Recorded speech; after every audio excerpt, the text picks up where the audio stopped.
Welcome to this WittKieffer video conversation, Diversity, Equity, and Inclusion in Not-for-Profits, discussion with foundation leaders. My name is Julie Rosen, and I lead WittKieffer's not-for-profit practice. Issues related to diversity, equity, and inclusion have always been important to not-for-profits, and especially foundations who serve these communities. When the COVID-19 pandemic arrived early in 2020, it presented unique and significant challenges to not-for-profits' abilities to serve their constituents, especially people of color and underrepresented minorities. Among the challenges are diverse and underserved communities were by far the hardest hit by the pandemic. According to some statistics, areas in which the population was substantially non-white experienced infection rates and death rates many times higher when compared to areas that are predominantly white. Even in high-income locations, people of color have been disproportionately impacted. We've seen that both anecdotally and from the statistics. Beyond these immediate impacts, there has been a corresponding toll in relation to homelessness, food insecurity, and other social determinants of health and wellness. According to the Centers for Disease Control, factors that lead to increased risk for racial and ethnic minorities include discrimination, health access and utilization, occupation, education and wealth gaps, and housing, among many.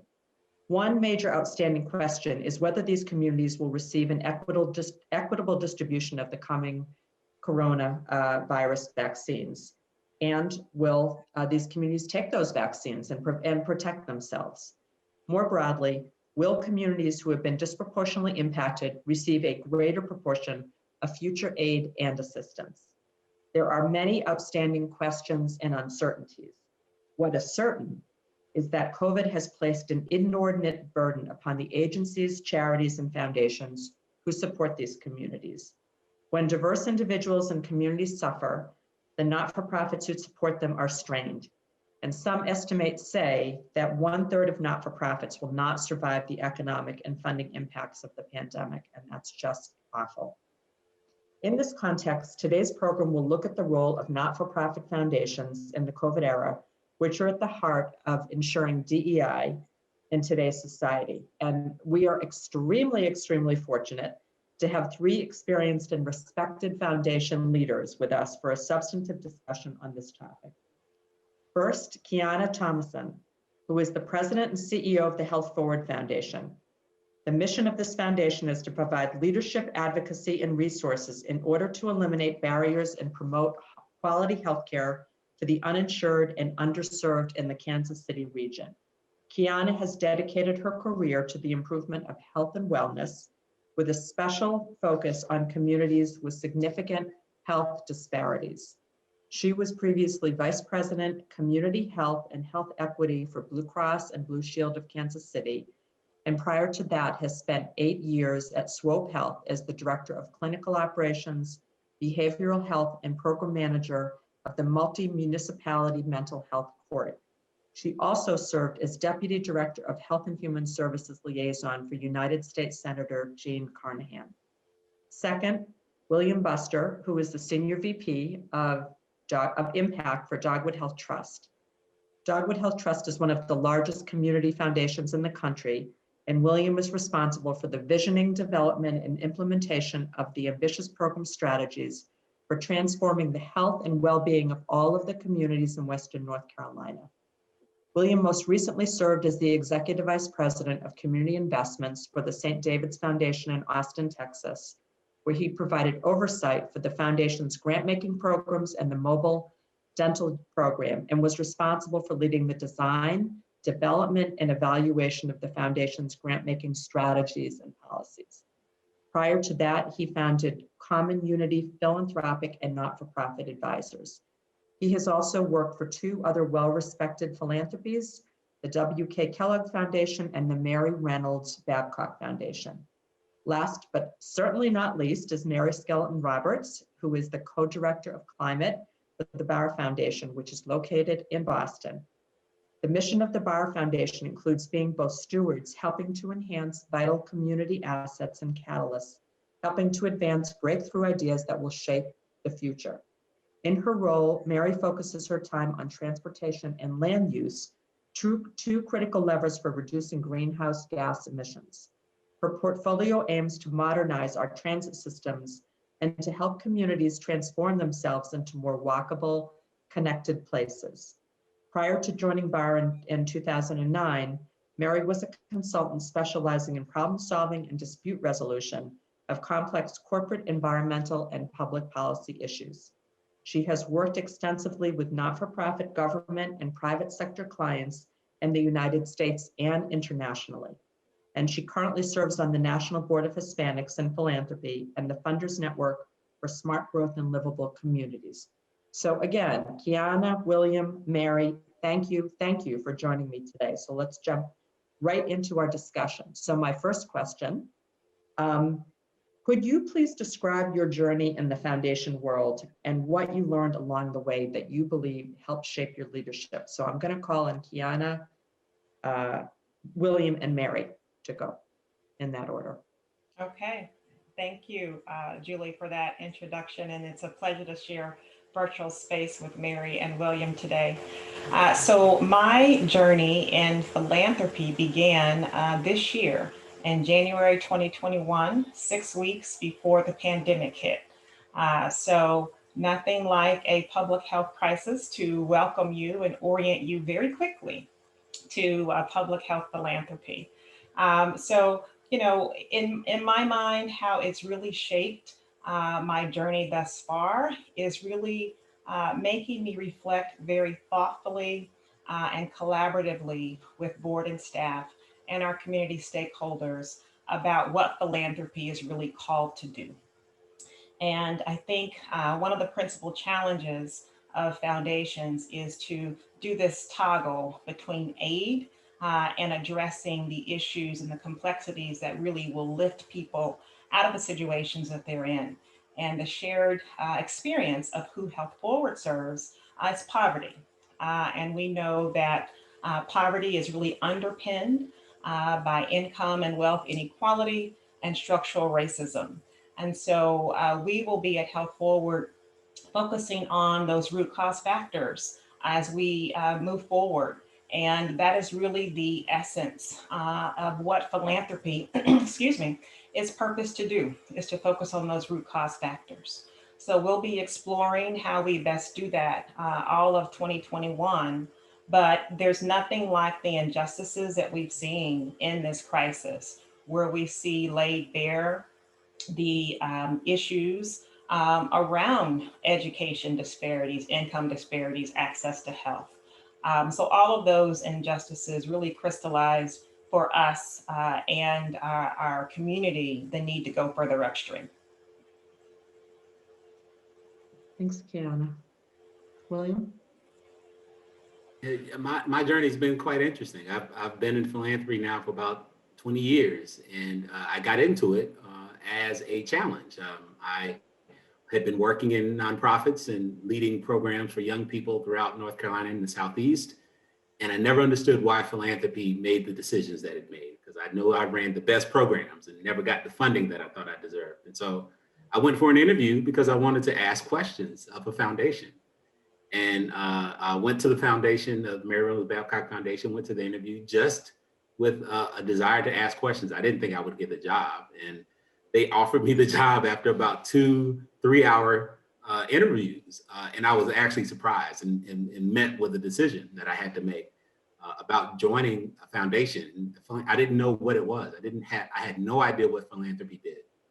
And I took the opportunity because of a couple of reasons. One, because the Babcock Foundation was intentional. They were very intentional about finding young people of color in the South to help them move their work forward. And that their work was to improve the lives and well-being of all Southeasterners, especially those of color. And then two, that they wanted to do that in partnership with the communities across the Southeast. And so that is actually what has shaped my experience. I have found that you have to be intentional in your work in philanthropy. It's not good enough to have missions that you're focusing on communities of color or low-income folks. If you don't have the representation inside the organization there's always going to be a hole in your strategies. And so the Babcock Foundation taught me that, is that intentionality around engagement and inclusion is something that you have to practice. And that has been something that has driven my work all the years that I've done it. And as I progressed in the field and got an opportunity to lead work and to be the heads of parts of foundations, that's always been my intention, is to make sure that my staff, the staff that I work with, represent the communities and represent the folks that we care most about. The second, being engaging with the communities. Again, you have a hole in your strategy if you don't know how to listen to the communities and the partners in which you work with. And for me, it's been one of the cornerstones of my work. Whenever I bring teams together or work with organizations, one of the first questions I always ask is, what's your network? What are your relationships? This work is unsuccessful if you don't understand the power of the networks in which you are connected with or disconnected from. And so that's a cornerstone of my work as well. So intentionality around engagement and relationship development and network bolstering are ways in which my career has kind of progressed over the years. Thanks, William. Mary?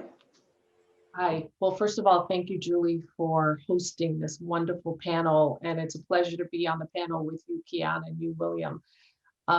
My sort of journey through philanthropy almost feels like a natural progression. I spent many, many years working within the city of Boston, doing issues of development and economic opportunity. Spent even longer as an international consultant, really in the nexus and looking at this space between sort of, building consensus, really engaging the public in a meaningful way, and then trying to achieve the kind of outcomes that Kiana, you talked about, that really have an impact on the ground. Almost like you, William, I went, somebody sent me the job description at the Bar Foundation, and truth be told, I had no idea what the Bar Foundation was, but what I saw that they were looking for interested me. They were looking for somebody that could build consensus, someone that really knew how to engage with community at a deep level, and somebody that understood the intersectionality of the kind of issues they were trying to address. I've now been at the foundation almost 12 years. And one of the things I've learned more than anything is that regardless of whether you are funding climate, public health, art, there's an intersectionality to the work. And if you're able to frame the work in a way that appeals and that resonates with different stakeholders, you end up being able to have different nonprofits, the private sector, different agencies within government, all working to solve those problems almost at a systems level. And you really do need to attack these issues at a systems level, because if we know anything about either policy or racism, it's systems, right? And so we're always looking at, if I focus on transportation, and that's a lot of the work I do at the foundation, I often ask myself, transportation is not just about reducing greenhouse gases, it's a public health issue. It's an economic opportunity issue. It's a well-being issue. It's a community development issue. And by framing it that broadly, we've been able to really engage lots of different stakeholders. So I think that's like one of my headlines. It's really important to understand that regardless of where you fit in the ecosystem, it's knowing you're operating in an ecosystem and really creating some space for partners to engage wherever in the ecosystem they fit. I love that. I love that word, Mary, intersectionality. Can you maybe give us an example of that? And I'd love to hear from Kiana and William too, if you approach your work that way as well. Yeah, so when we saw COVID hit, when we talk about intersectionality, we had been funding a lot of our nonprofits to look at issues around climate. We'd been funding them to look at issues around transportation. And what we saw during COVID is that those same organizations that we were funding to do climate, when COVID hit, they were your frontline organizations, making sure that people got food, making sure that health centers were testing people. They were able to pivot, and not just pivot, but understand that their work crossed those different dimensions. And so when I talk about intersectionality, I fund them to do climate work, but I understand it's much broader than that. And so within the foundation, also needing to have the kind of flexibility that we say, we know they're going to get our climate outcomes because they're focused on it, but we also want to support some of that other work because it strengthens the organization so that they can be both adaptive, flexible, but your first line of defense when you have issues like COVID and other emergencies or problems or crises that emerge in community. That's great, Mary. William, example of that maybe? Do you agree with that? Yes.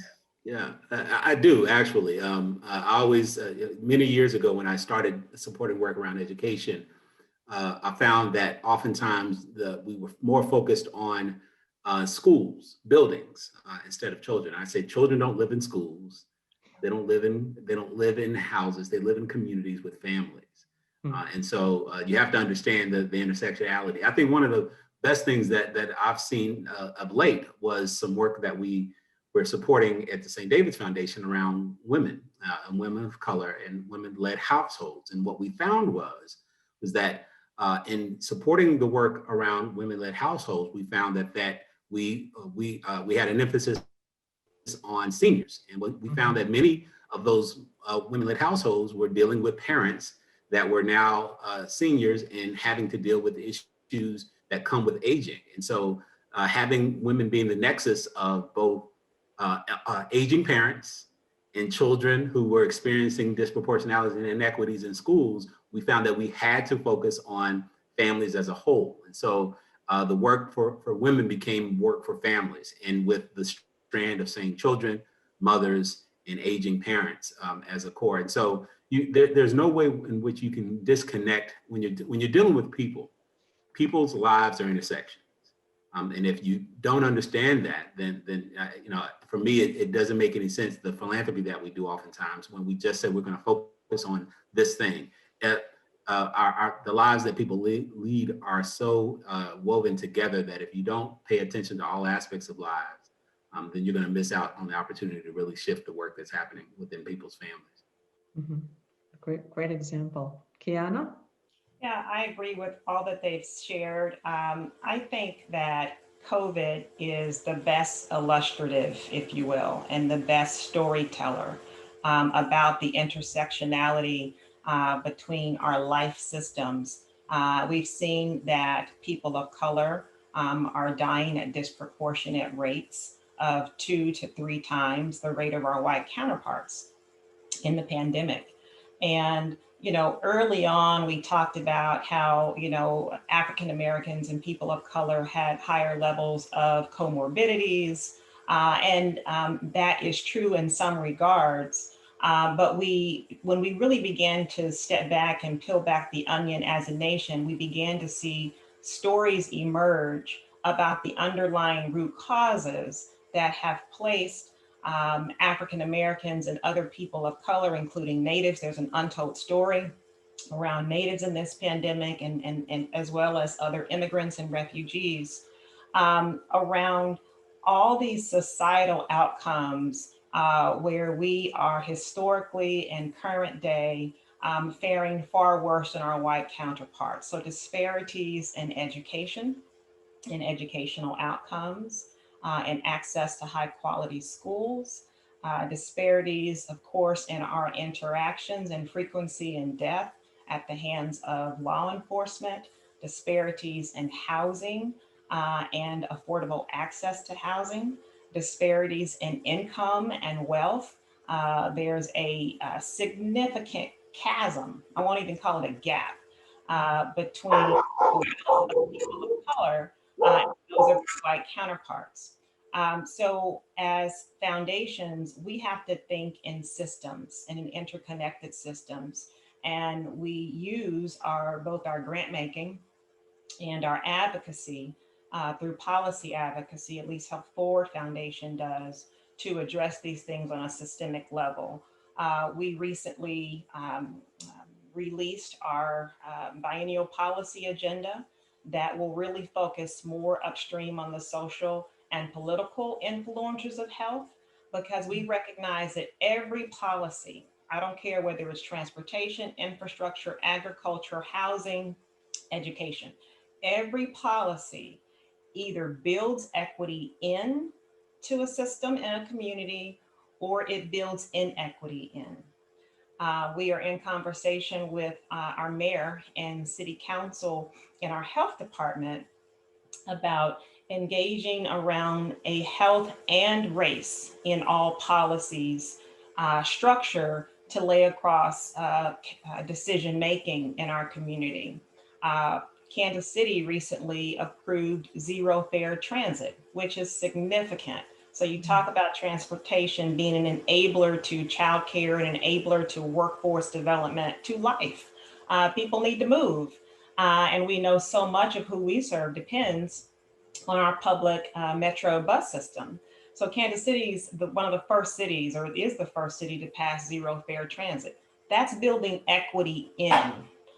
So that decision is building equity into our systems. And so that's the level of interconnectedness that we need to plan around from a policymaking perspective, because you really can't grant make your way to equity at any significant level. So it's really about policy for health forward, as I know Mary and William can probably agree to in their experiences as well.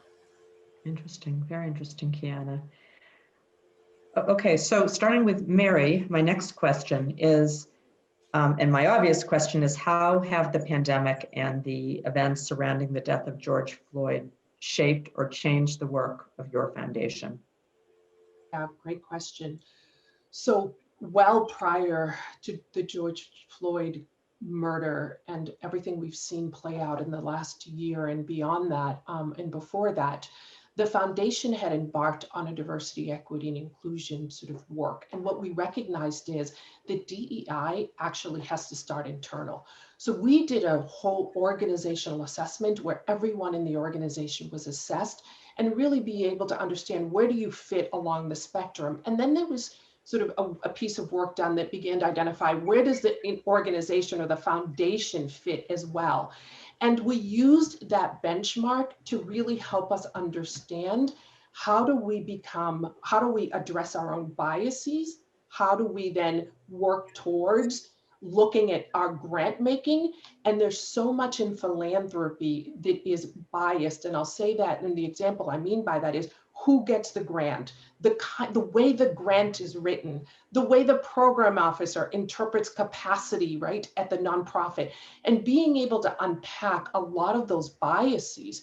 I mean, and even myself as an Afro-Latina woman, I mean, not shocked, because I wasn't shocked, but surprised even I carry biases. Certain schools have a little bit more weight for me than others, or certain connections have a little bit more weight, and needing to lift those things up so that when we are doing our grant making, we are asking ourselves, are we distributing our grant making to the organizations, again, that are frontline, that are serving the communities that we hope that, that we want to see the change happen?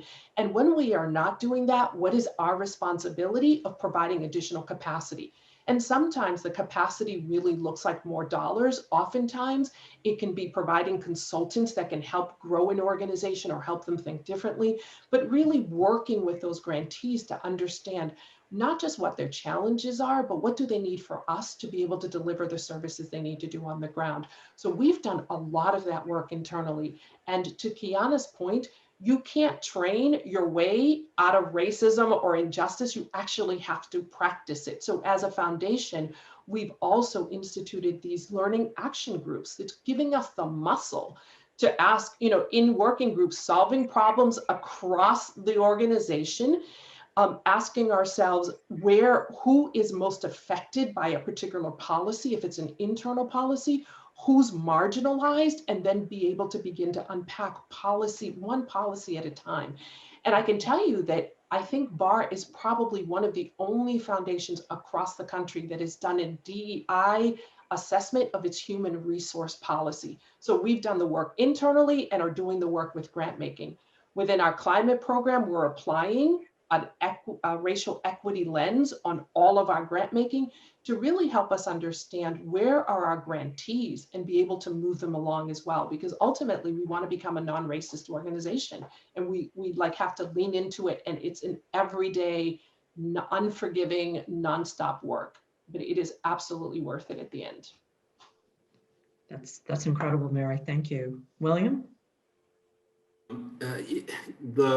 So my experience spans two different foundations. Right. At the beginning of the pandemic and now as I transitioned to North Carolina.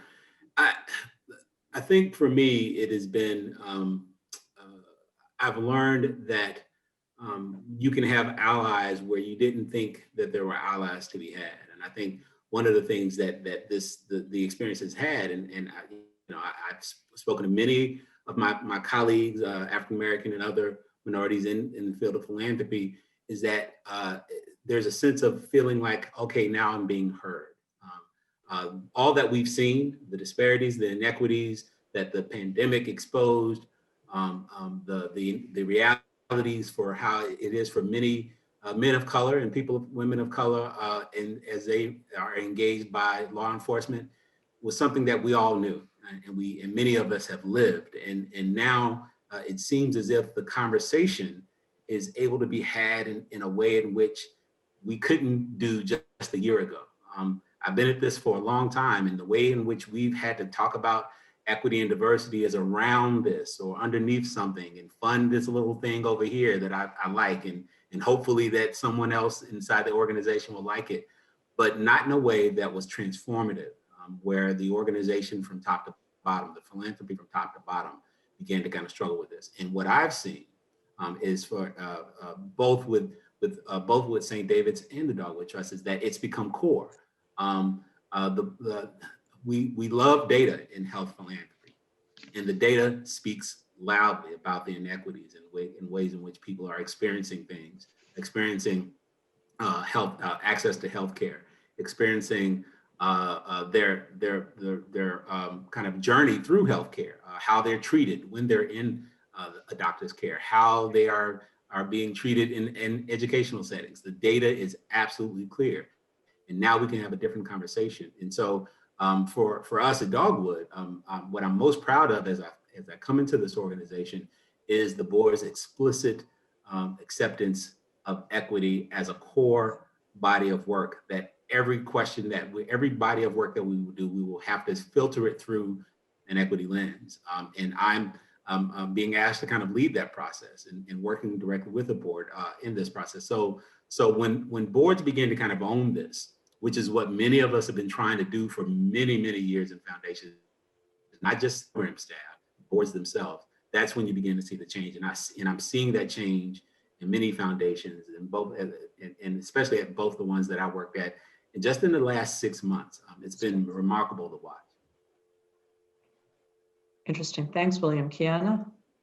Yeah, so both Mary and William have talked about the need to practice equity. And I just want to underscore how important that is, because there's really no point of arrival. You know, just like you practice medicine, we practice equity, and we have to really be intentional and develop new competencies and new ways of being, new behaviors, new ways of thinking to really actualize equity. So fortunately, before I even arrived, Health Forward has long had a commitment to equity, including racial equity. So 53% of our board of directors are people of color. About 48% of our staff are people of color. Before I arrived, our board sanctioned the creation of an ad hoc equity committee because we wanted to embed equity as part of our organizational ethos. Primarily because half of our funding to our partners in the community are serving a target population of people of color. More than half are people of color who are served by our funds. So representation is important, and I would say it's the basics. And so from Health Forward's vantage point, we've got really good bones when it comes to representation. We are now working to deepen our commitment to that.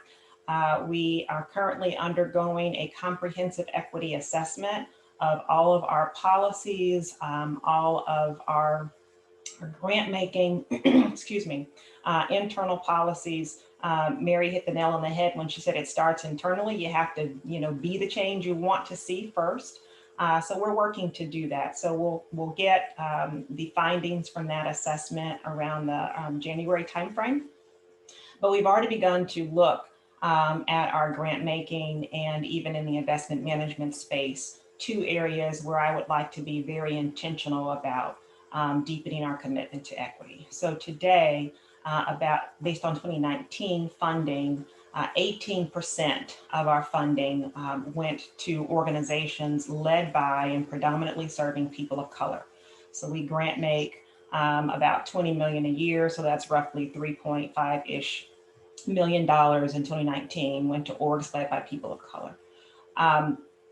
The question is, why is that important? So we know that organizations who are led by people of color and have an agenda that focus on people of color are proximate to the problems that we seek to address.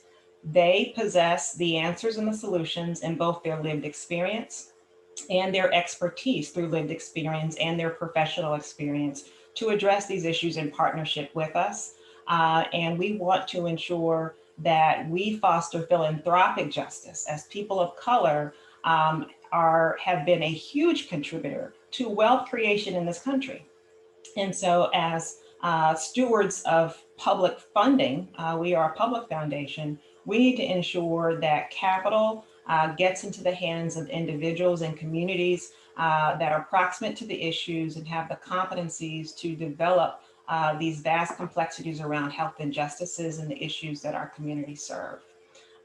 Today, many organizations led by people of color are challenged with having the networks in philanthropy, are challenged with trust by philanthropy, just because they're people of color. There's bias in every sector in our world, and philanthropy is no different. And they're also challenged by not having as much unrestricted capital. And so those are the types of things that we need, or tools and changes that we know we need to make to be able to be more inclusive. So my team is working on a plan to really include people of color, organizations led by people of color with greater inclusion into our portfolio. And we just completed a design thinking initiative to map out what that might look like. That's fabulous, Julie, Kiana. Yes, please. Underscore something. Of course. So something both Mary and Kiana have said that I think we all have to kind of take to heart in philanthropy, and that is this assessment that happens internally, that this explicit audit that takes place inside these organizations. Both St. David's, as I was leaving, I was implementing one, and now at Dogwood, I'm implementing one as well.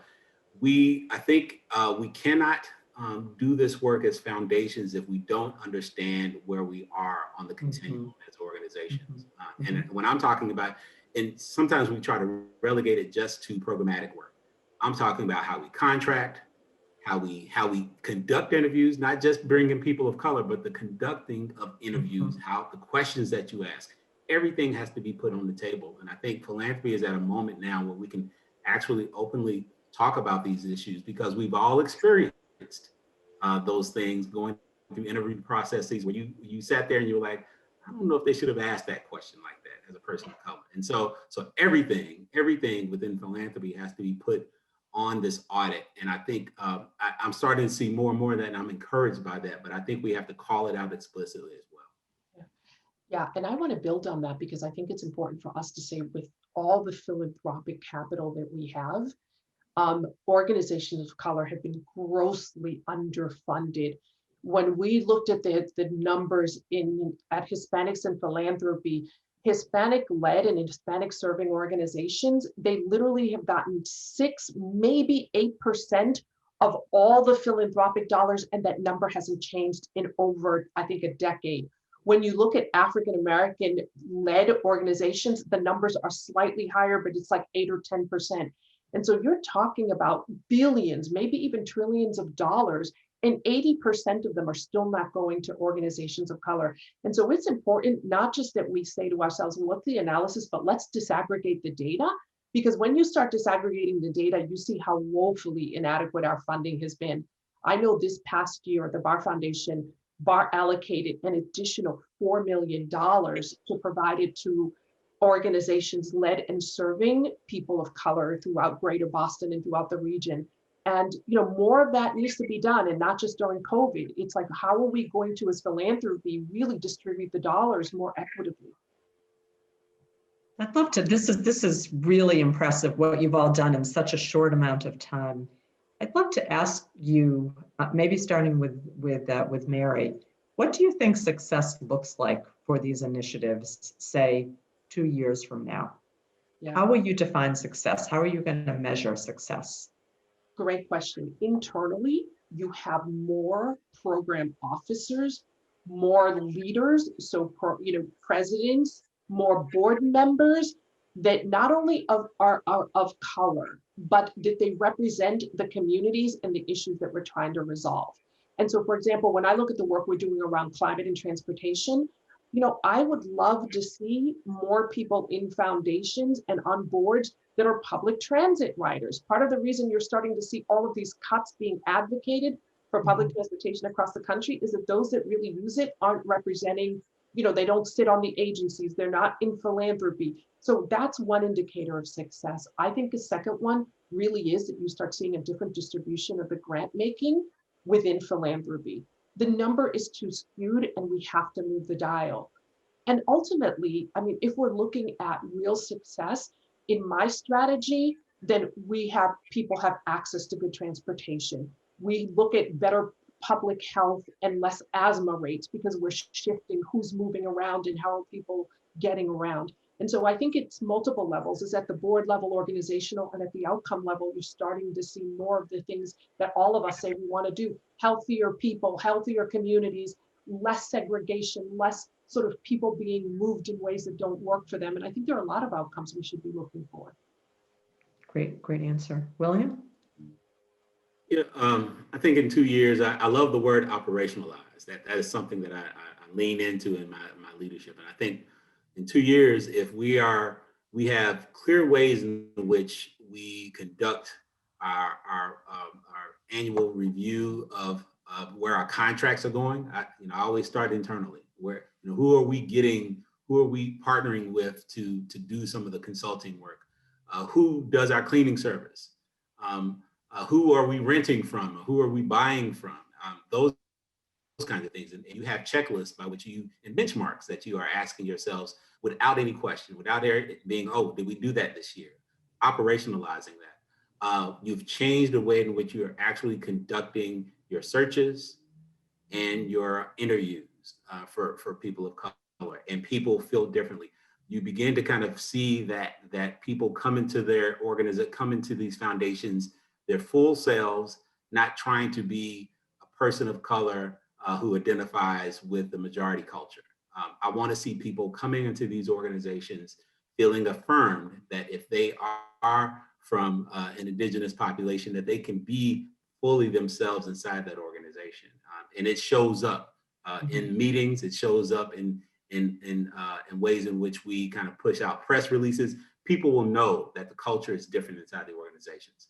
And then finally, for me, the big one Mary talks about, the ways in which the money flows. Those numbers, I've seen those numbers, the way she was talking about them. It's upsetting that in a place like Texas, where I came from, I just have to be honest, that I went to Texas 4.5 years ago, expecting that I was going to be falling into Latino-led organizations, and I was going to be working with Latino program officers and VPs. And I found that in a state that's 40+% Latino, I probably found about 3 Latino folks inside foundations.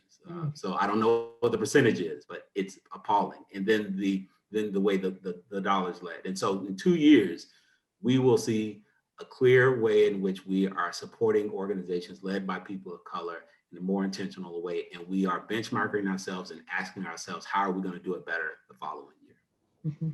Thanks, William. Kiana?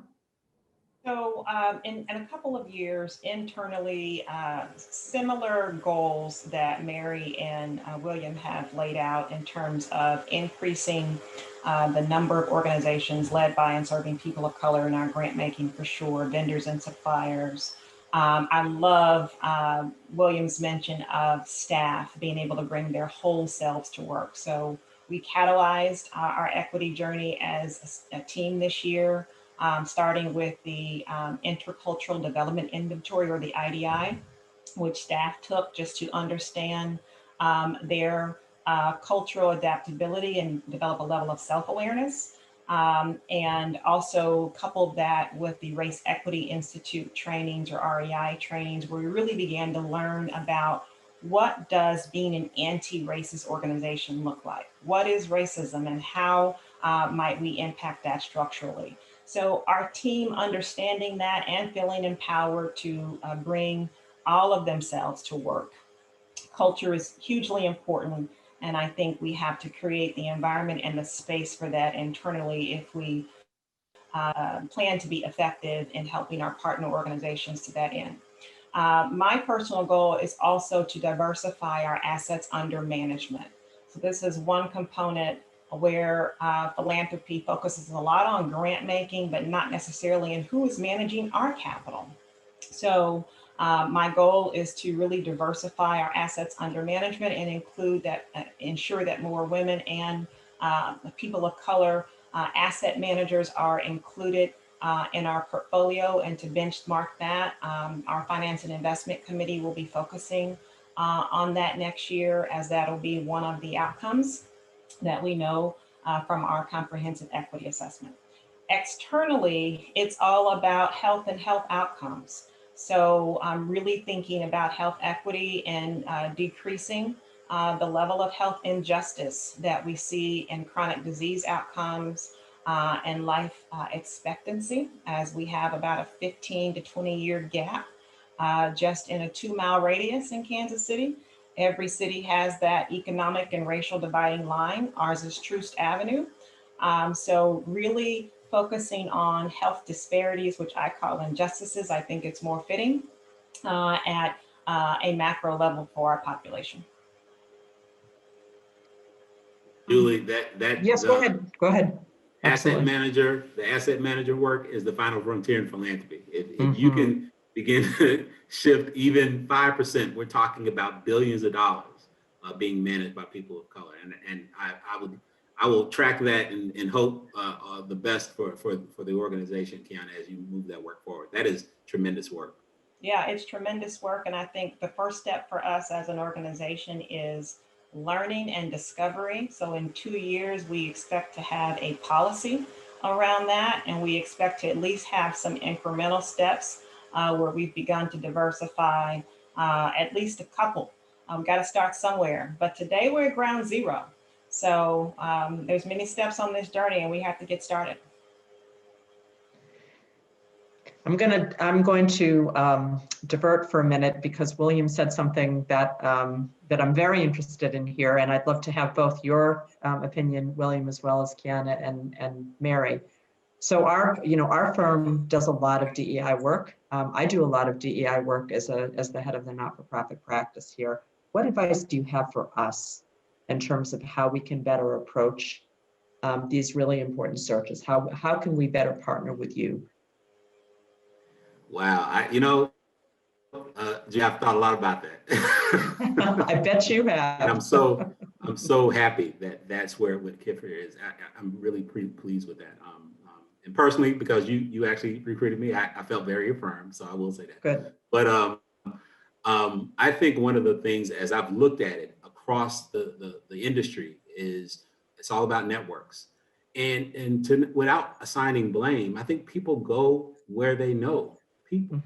And I think that the thing that I said at the very beginning about intentionality. And so to be effective in this work, to be effective in recruiting executives, there has to be an intentionality around saying, I know my network is deficient. I have to go out of my way to find those uncommon leaders. I never would have gotten in philanthropy if the Mary Ellen Babcock Foundation wasn't looking for an uncommon leader. I didn't have the pedigree. I didn't go to the right university.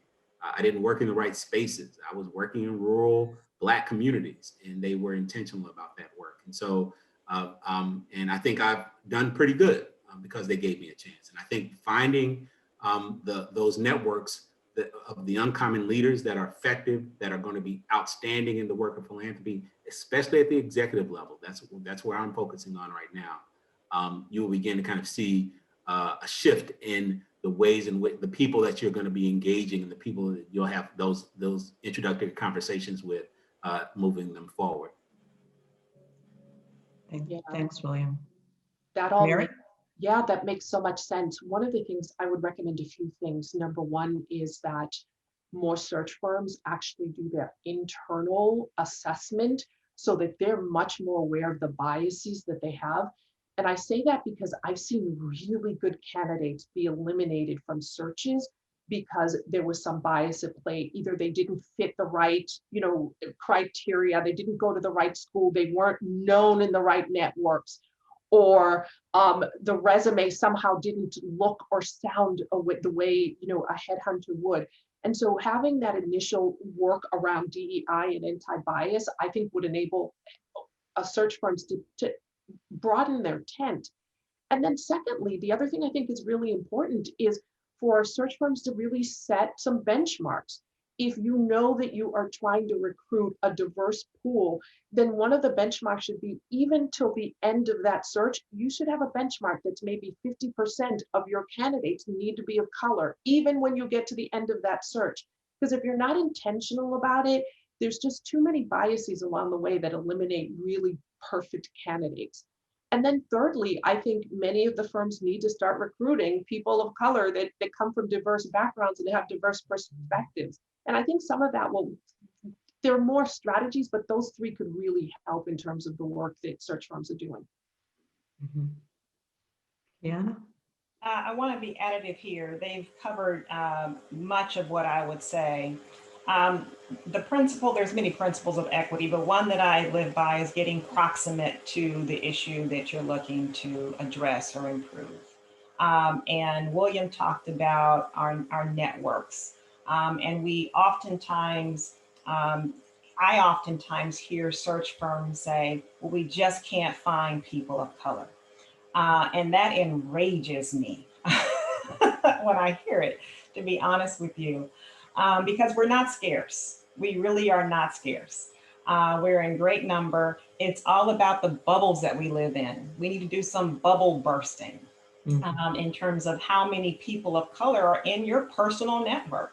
That's where we get much of your sourcing is from individual networks, word of mouth, as well as of course, your recruitment. But even in that online recruitment and social space, are you proximate to Black and Brown channels that will help unearth those individuals? The Leverage Network, I'm a fan of that organization. It is an organization that's focused on developing women of color in healthcare for corporate board seats. There are many other organizations like them. So getting proximate to organizations like the Leverage Network and others, developing relationships within those networks that can be great feeders and people who can help inform what our challenges are and what the strengths are for people of color in interacting with search firms like yourselves. The other thing that I say is around board development for organizations. That is a significant gap that I see in Kansas City. We're not a city that has high amounts of people of color like in Atlanta or Washington, D.C. But we are still in good number in terms of the people of color who were here that's professionals. And what I'm looking at on boards is we have the same 25 Black people being asked to serve on every board in Kansas City. And what I often say is, I'm not the only one that can serve on your board. Here's a list of 25 people you can go talk to. Who do you want me to introduce you to? I think there is an assumption of scarcity for people of color, and that's just not true. So working on board development pipelines to ensure that people of color are represented at levels of governance as well. This is really, really, really great information. Really appreciate this. And how do we address, one more question about search, and then we'll just go back to the agenda. How do we, and this is a big question, how do we address the subject of implicit bias with search committees? Well, I think everyone on the search committee has to be aware, that they have an implicit bias. So perhaps starting that with one of the tools. Harvard has one and so many other. Implicit bias test. for the search committee and for the firm and people who are involved in that process, or everyone being aware of it and having individual development plans to be held accountable for addressing those implicit biases. So I think that's one place to start, is self-awareness and being bold and courageous to call it out when we see it surfacing, because so many people are unaware that a bias is reflecting in their assessment of a candidate's fit. I want to build on that point Kiana's making. When we've done internal hires or we've hired search firms, we do have an sort of a bias screen. We ask ourselves a set of questions before we start the search. If you're asking those questions in the midst or after the fact, or you say, well, why didn't you have any candidates? You've done it too late. And so being able to do that assessment early before you start your search, it enables you to just at least have a second layer or another set of eyes or a different perspective before you even begin the search. I mean, I found that just incredibly helpful. And like I said earlier, all of us bring bias. It may look different, but just being aware that we all bring bias and checking that ahead of time, I think, is a really good antidote to some of the issues we see at the back end when we're seeing searches happen and there aren't enough people, or there aren't enough people of color, somebody isn't a fit. I mean, that's all bias when you start talking about fit and scale and does the person speak in the right way, and just being aware of that and using the right assessment tool in advance, I think, can go a long way. The only thing I'll add to that, because they said it all, but the one thing that I'll add is do not leave it to the person of color on that committee to bring it up. Yeah, I agree, totally. Too often those folks are left to be the ones to be the voice. And so I would say do all of that, but say, person of color, you don't have to be the one that says that in this committee. Okay. This is a very, very good, this is very good feedback that I am going to bring back to the firm. To get back to the issue that we were talking about, I would love to hear from all of you. What advice would you have for foundations that are just beginning this journey? How would you advise them? How would you advise them to prioritize the work? And maybe I'll start, William, I'll start with you. That's a really good question, Julie. I think the one thing that I would say first is this is not, oftentimes we'll say, well, in quarter one, we're going to do X. This is not a quarter exercise. This will take many years. I experienced that at all the foundations that they started at one place, and by the time I left, they were maybe just 2 steps away from the beginning. And so, those were years that I spent there, but they were consistent. And so, the advice to organizations, advice to philanthropy is that this is going to take a long time. That's one thing. I think the other thing is have people of diverse minds, of diverse ethnic backgrounds and cultural backgrounds in leadership roles, not just programmatic roles or administrative roles. They have to be in leadership, because that's where power resides. And then the last thing, more importantly than just leadership inside the organizations, who sits on the board. Those boards have to begin to reflect the work that's happening on the ground, because those voices in the boardroom are going to be the ones who hold the organization accountable ultimately, and hold the executive leadership accountable ultimately. That's terrific. Kiana? Well, this is fresh for me because we are nascent in our equity journey, right? So I'm kind of speaking to myself here, maybe a memoir of what I would have done differently this year. But one of the articles that I read with our board, it's a nonprofit quarterly article. It's called 6 Leadership Imperatives for Foundations and Racial Equity. And one of them is what William brought up. It's a journey, not a sprint. There are no quick fixes in terms of equity and inclusion. The other thing that it notes is prepare for the mess. This conversation can be and often is emotionally charged and intellectually challenging. Oftentimes we are combating our own narratives, which don't mean they're true in terms of social constructs. And all of that evokes a lot of emotion and mess. And preparing for that expected, but also have mitigation strategies around it. The importance of both equal board and staff engagement are critical. So we probably had a more accelerated pace given the social and political climate this year and the health injustices that we've seen in the pandemic. And so I think there was a heightened level of rigor and resolve for us this year because of it, even though we had a foundational commitment. But not everyone is prepared for that level of acceleration. And so taking time to understand where your board is relative to the conversation. And sometimes you have to slow down to go faster, is one point of advice. William mentioned the power in terms of leadership.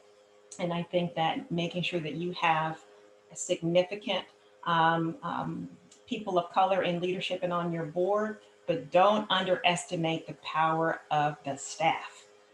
Because if they are not on board and they don't get it and they don't get the why, then it's not going to go anywhere. That's great advice. Mary?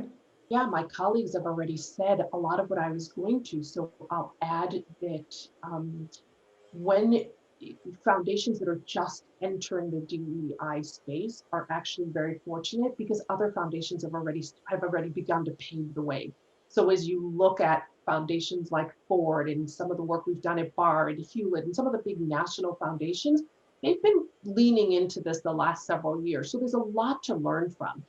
The piece of advice I would also give is get help. If you are assuming that you can do all of this work by yourself, it doesn't matter if you are a board or the president or you're on a program team. If you are assuming that you can do this all by yourself, you are going to run into problems. So find really good consultants. There are a lot of them out there. There are a lot of the foundation affinity groups are doing this work and they really understand what it means to do it. And then lastly, if you've done a DEI journey or in your midst of a DEI journey and everything either feels the same or you're too comfortable, you haven't done enough work. So this is coming back to Kiana's point. There's a messiness and a discomfort, and that's where you're going to start seeing the shift and the change happen. And you just have to be patient and make room for that to occur because it will need to in order for you to get to the other end, which is an organization that is more equitable and hopefully at the end really anti-racist. Have any of you just last question, any mistakes that this is messy work. This is tough, messy, Kiana, as you said, intellectual, emotional work. Any mistakes that you want to share or huge successes and what you've learned from? You could talk about a mistake or a success or watching others. You know, for us, we took our board through a day-long Race Equity Institute groundwater training that was very helpful.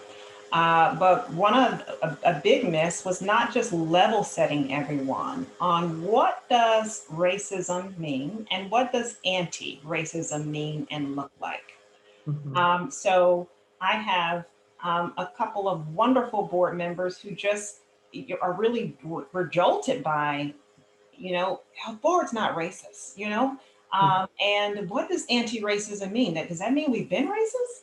Great questions, fair questions. And we get to throwing these words around and we assume that everyone's on the same page. So really slowing down to say, you're right, let's spend some time on that. Systemic racism is not about white hooded people who are just wanting to hurt and harm Black or brown people. It's about systems and structures that advance white people while oppressing people of color. And anti-racism is the opposite. And so how do we as an organization contribute to a community's ecosystem of systems and structures and policies that advance the health and the well-being of Black and brown people? That's a shift. And they're like, oh, okay, I can get with that. Mm-hmm. So just an assumption that everyone knows what we're talking about was an error that I made this year. Interesting. Well, William? I've been sitting here thinking about which mistake to talk about, because there've been several. I think the one that I actually talked a little bit about, but I learned from it, is this understanding about how people bring their full selves to the inside organizations, or not bring their full selves. Because I've always been a person that felt the power, felt like I had the power myself to be who I was, but didn't set the same expectation for the organization. And when I found that people felt like they couldn't bring their full selves, it just was shocking to me that people were feeling oppressed inside organizations that we thought we were creating that were unoppressive. And so being intentional about making sure that the culture of the organization is what you think it is, not what you say it is, but what you think it is. And so that part about staffing that Kiana talked about, staff can slow things down if they don't feel fully engaged. And so don't make the mistake of assumptions about where you think your organization is on the continuum, and making sure that everybody feels like their voice is being heard, and finding ways to operationalize that as well. Mm-hmm. Great. Mary? For me, I think one of the lessons learned or things I want to lift up is there's many of us are well-meaning. And when we think about even our allies, and there's a lot of good intentions. But if you don't really understand what your biases are, you are being complicit in ways that reinforce a lot of the racism that we are all trying to dismantle, right? So really understanding, what does it mean to be complicit? How do you unravel that? And then how do you move from a place where you are being complicit to where you're really being anti-racist? And having to sort of have those conversations, and again, working with experts that can really begin to unpack it and say, here are the different phases, and here's how you will know when you are making progress towards becoming an anti-racist organization, for me feels really important. And then the other piece of that we've seen play itself out, and we're sort of trying to walk through it, is like, those are hard conversations. And when you start talking about how you were implicit, you have to deal with white fragility. And so being able to say, well, let's unpack that as well. And how do we make sure that in the process of addressing white fragility, that doesn't become the dominant conversation, right? Or it doesn't become detracting. And so just getting into the muscle of getting us to just get uncomfortable and deal with these ugly truths and say, we don't want to be complicit. Let's look at in ways we shouldn't be. I think for me, that's like something I want to lift up, because all organizations that are going through this journey will struggle in those areas. I love that point, Mary. I absolutely love that point. And it's something as a white person that I've been struggling with as well. And so this conversation has been so incredibly rich. And, from the bottom of my heart, I thank all of you. I think one of the silver linings of this pandemic and social awareness is it's forced all of us to take a deeper look into this and to really establish a very meaningful agenda around DEI. And I think the commitment that you all as organizational leaders, as foundation leaders, will pay great dividends in the future. So again, I want to thank the three of you for joining this conversation. It's been incredibly rich. Look forward to more, and I want to say thank you. Thank you for viewing WittKieffer's video. We invite you to visit WittKieffer.com to learn more about our expertise in leadership and view our open searches. You can follow WittKieffer on our socials, LinkedIn, Facebook, and Twitter @WittKieffer. WittKieffer makes no warranty, guarantee, or representation as to the accuracy or sufficiency of the information featured in this video. The information, opinions, and recommendations presented in this video are for general information only. Reliance on the information provided in this video is undertaken at your own risk. This video should not be considered professional advice. Third-party materials or the contents of any third-party site referenced in this video do not necessarily reflect the opinions, standards, or policies of WittKieffer. WittKieffer assumes no responsibility or liability for the accuracy or completeness of the content contained in third-party materials or on third-party sites referenced in this video, or the compliance with applicable laws of such materials and/or links referenced herein. WittKieffer makes no warranty that this video or the server that makes it available is free of viruses, worms, or other elements or codes that manifest contaminating or destructive properties. WittKieffer expressly disclaims any and all liability or responsibility for any direct, indirect, incidental, special, consequential, or other damages arising out of any individual's use of, reference to, reliance on, or inability to use this video or the information presented in this video.